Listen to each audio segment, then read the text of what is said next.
Nick Gowing, before we get into our capitalism and communism debate, you were right there on the 9th of November 1989 in Berlin. And I have an eyewitness here who has said that the feeling in the air was electric, as if some great force had been let loose. Did you feel that? Very much so, but remember, you woke up on November the 9th, you didn't expect the Berlin Wall would be down that night. You saw there that image of Günter Schabowski, a member of the East German Politburo.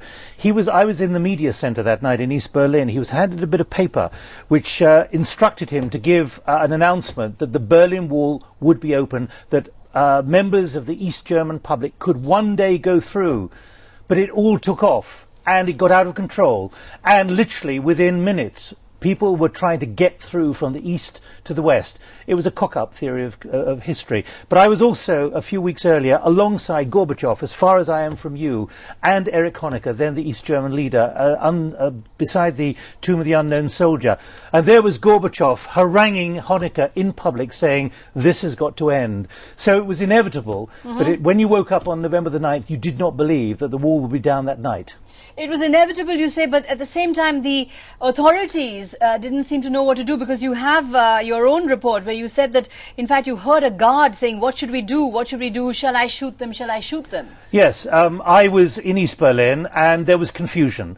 Most of the East Germans didn't know really what to make of all of this. They were scared. They had not been able to get through the wall since 1961. There was a degree of deep anxiety, and I remember driving along the Spree River alongside the Berlin Wall inside East Germany, very dark in those days, and suddenly there was light, and suddenly there was a crowd. I thought there was a football match, and I went past it and suddenly put on the brakes, went back and discovered large numbers of East Germans were literally going through a hole in the wall, which was an old gate, which had suddenly been thrown open.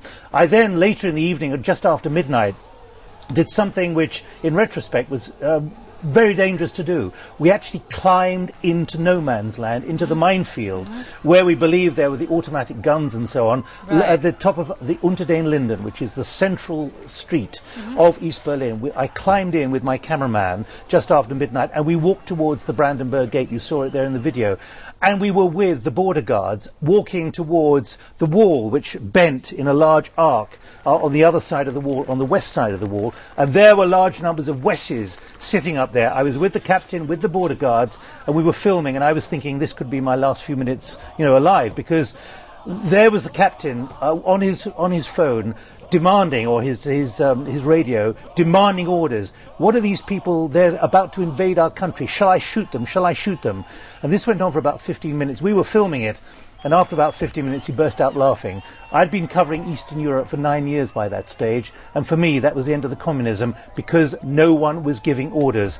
And within minutes and hours, virtually the whole of the wall had been breached. And that's incredible. So basically what you're looking at is a gigantic, completely peaceful people's movement on both sides. It was a people's movement that the authorities couldn't control.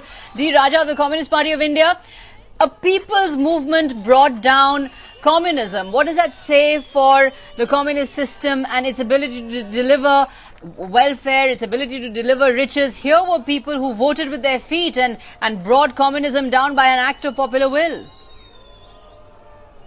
I do not agree with your statement that people brought down communism. They brought down the wall. What should have happened at some point of history happened. But it doesn't mean that capitalism triumphed or communism was brought down. Even after the collapse of Soviet Union, there were people who wrote, it is the end of ideology, it is end of history. Did history end with the Soviet collapse? I would like to ask, did ideology end with the collapse of Soviet Union? This is not the way to look at history. The dialectics of socio-economic formations shows clearly that capitalism will have to be negated, has to be negated at some point of time. And it is a struggle between the theory of capitalism and theory of socialism.